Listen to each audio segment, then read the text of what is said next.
Okay, moving on then in Steiner. This chapter is a lot of fun, I must say. I had a blast with it. This is chapter 7 in the Spiritual Hierarchies, the Constitution of Spiritual Beings and Humanity, April 16th, 1909, given in the evening. So here what Steiner does is he talks about the nature of the spiritual beings from the lower three realms, the archi, which are linked to the sphere of Venus, and the archangels, which are linked to the sphere of Mercury, and the angels, which are linked to the sphere of the moon, and how they incarnate as avatars, and what the sort of machinery and dynamics are of their incarnations as avatars. But first he says, when we take these four categories, we add the human beings to them, humans will have moved up to the level of angels, where angels are at now. Angels, the beings who are angels now, used to be human on Old Moon, but during Jupiter, the next planetary phase, they'll move up to the slot occupied by archangels, and we will move up to the slot occupied by angels during the Jupiter epoch. So now he says that the human being, keep in mind, is made up out of these 7 different subtle bodies, which are all organically connected. And the human being is unique in this sense. So we have the physical body, we have the etheric body, we have the astral body, then we have the ego, the I.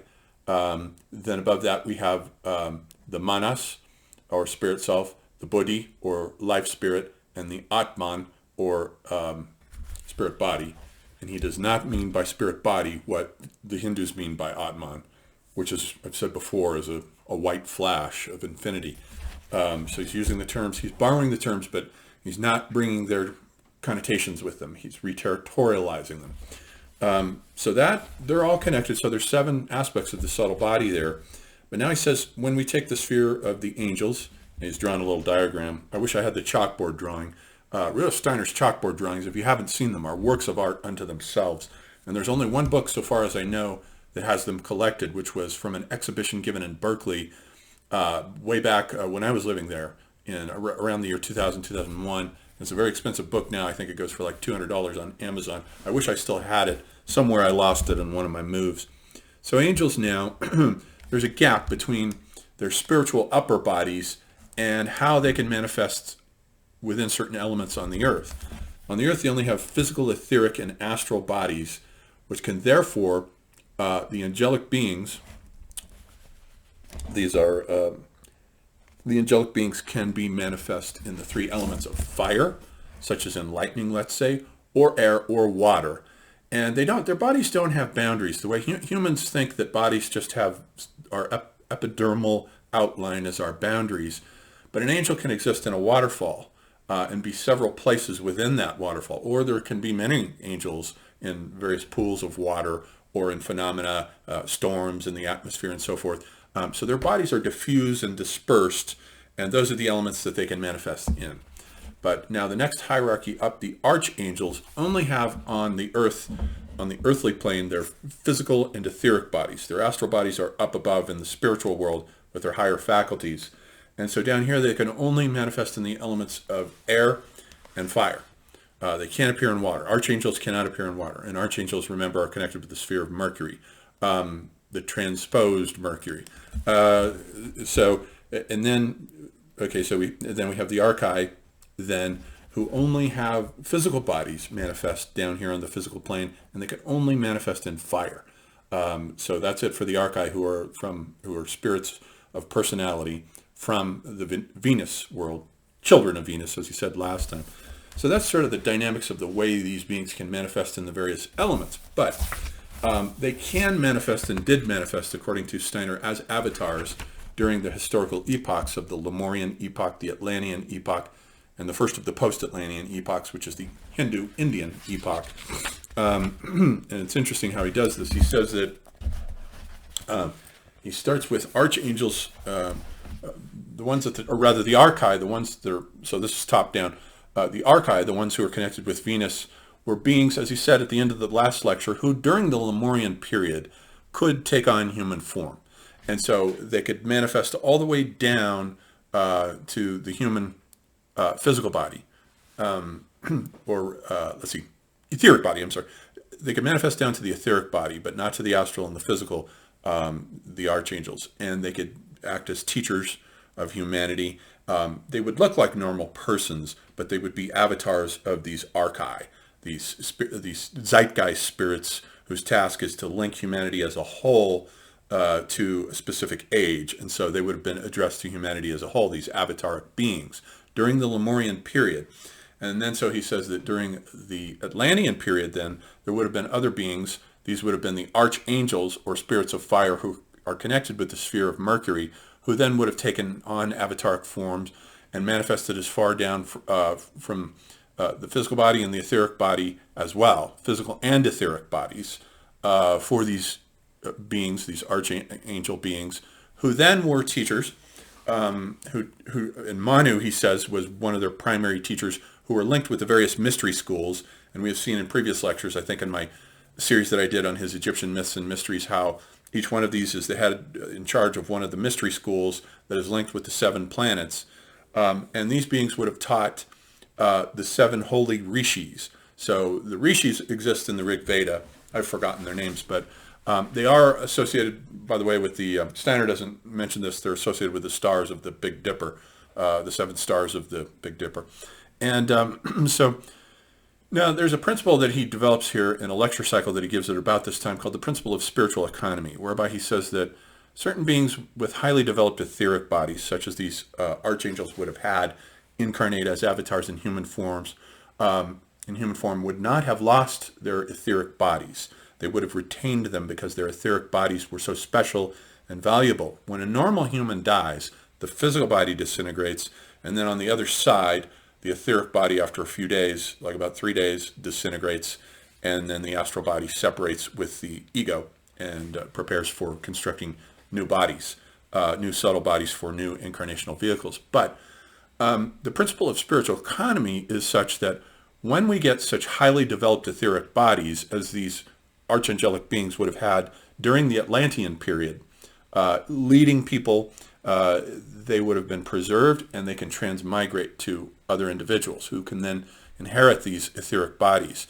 This is an important idea because eventually it will lead to Steiner's mythology of the incarnation of Christ. As we'll see when we get to the 5th gospel, Christ is a being who is so highly spiritually complex that he has inherited the etheric bodies and astral bodies of a number of highly spiritually developed individuals. So he's like a Len Margulis type endosymbiotic being that's composed holonomically of all these other beings, just like her theory of bacteria and how our cells have endosymbiotically taken up other small bacteria to become chloroplasts in plant cells that give them the ability to photosynthesize or to become mitochondria in our cells to give us the ability to respire oxygen. They were once free-living cells, but they've been endosymbiotically taken up into the larger architecture of the cell.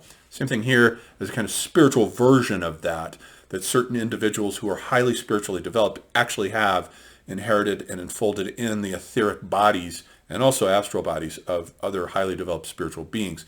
And so these 7 holy rishis, Steiner calls them, would have led these individuals, and only particular, since the archangels have to do with the folk spirits, it would have only been particular peoples, particular races that would have been assigned to this, that would have moved into certain geographical areas and locations.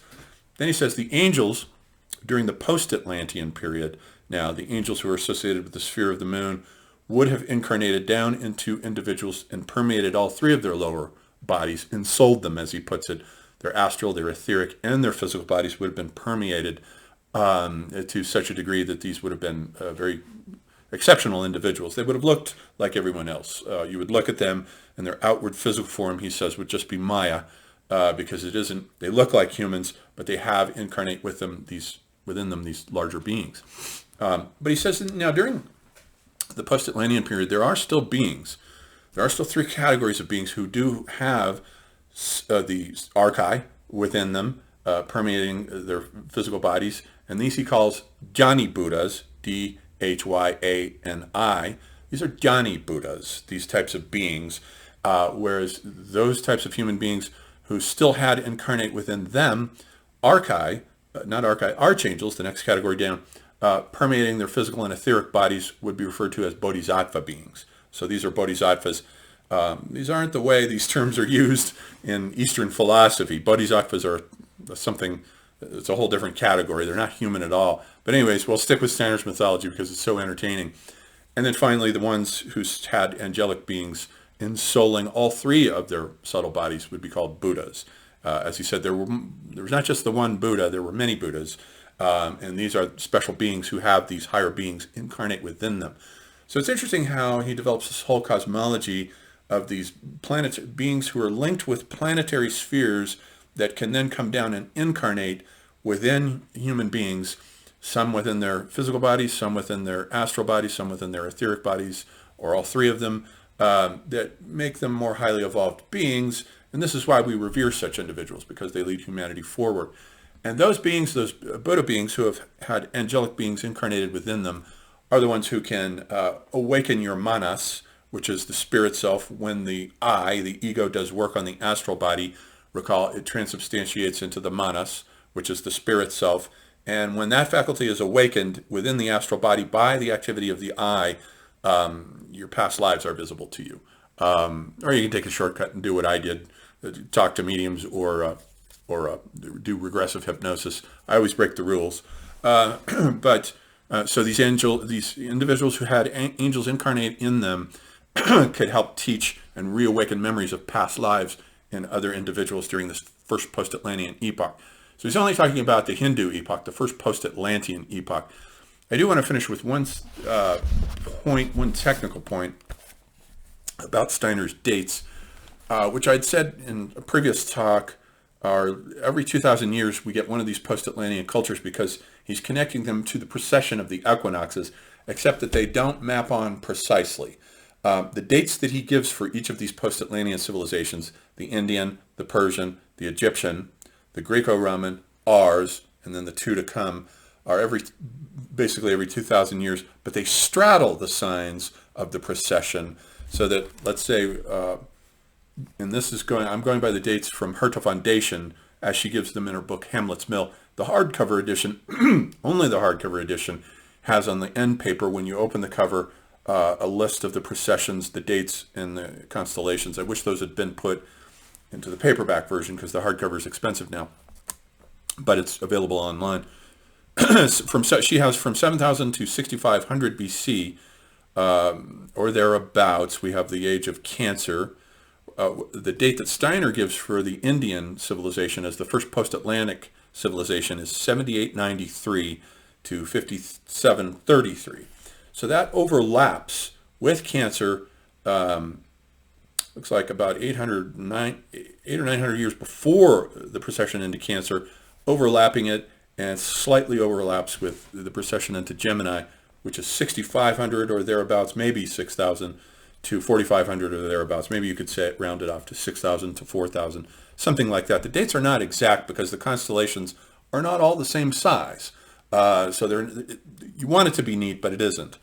And Steiner gives for Persia, the second post-Atlantean epoch, 5733 to 2870, which, as you can see, overlaps with both Gemini as well as the early period of Aries, or Taurus rather, because Taurus comes in at around 4,500 and goes down to 1,800, and he has the Egypto-Chaldean third post-Atlantean epoch coming in around 2870 and going all the way down to the time of Homer, 747, when Aries has already been up and running for quite a while. By the time of Homer, it's already been up and running for about 1,000 years. And then we have Aries coming in at 1,800 and going all the way down to about the year 0 or so, right in there, which finishes off the epoch of Aries. And he's got the Greco-Roman civilization, or this, let's say the Greco-Latin, because it overlaps with the medieval period, our medieval period, 747 to 1413. And Jung gives in his book Ion the date of about that time, 1400, 1500, for the Pisces eon to precess into the second fish, because we have two fishes in the sign of Pisces. The vertical fish, which the precession is moving through around the year 0. Jung thinks Christ was probably born about 7 BC, because there were 3 times there occurred conjunctions of Jupiter and Saturn in Pisces during that year. So it looks like, and that may have been seen as by the Magi as the kind of bright star in the sky that they were moving toward. So the first fish is vertical, And the first 1,000 years of Christianity would go through that vertical fish as well as through the so-called commissure that connects the horizontal fish, and would have been moving into about the tail of the horizontal fish about 1400, 1500, which Jung calls the Antichrist. Not the reign of Christ, which is the first 1,000 years, but the second 1,000 years is the reign of the Antichrist, the reign of the horizontal fish and the earthly orientation toward the horizon, the discovery of depth, perspective, and painting, the sending out of the voyages of the navigators, and then the transformation of our Earth from a disk into a globe, a fully round globe, once Magellan circumnavigates the whole thing. So that's the second age. And it's interesting how it corresponds with the dawning of our epoch, which he's got from 1413 to 3573 AD, which is the epoch of Steiner's, of this civilization, that of the consciousness soul, which is the Western, on the turn of the arc going up. And it overlaps partially with Pisces, but also with the epoch of Pisces, but also with Aquarius, 3573. So his epochs, his cultural epochs, basically straddle the signs of the zodiac. It's sort of like half and half, and doesn't map on as neatly as you would like it to go. But it's still pretty fantastic. It's pretty brilliant how this guy thought all this stuff out. And one thing I want to remark about astrology, astrology always works because it's very easy. When you're looking at someone like Rudolf Steiner, the first thing that occurs to you as you're getting into the depths here is the kind of intelligence that he's applying toward all things spiritual. So he's got this intense spiritual intelligence. So you would expect that to be reflected on his birth chart. And I knew before I even looked at his birth chart that it would be reflected on there. So when you look at Steiner's birth chart, indeed, he does have Neptune conjunct Mercury as one of his natal aspects. That's spiritual intelligence. It's precisely what it is. And that's precisely what this man has. Same thing with Jung's chart. You can see, or anyone's chart, exactly that which shines in them the strongest is precisely what's aspected in their natal charts. And so astrology definitely works. So we'll pause there with that lecture and move on.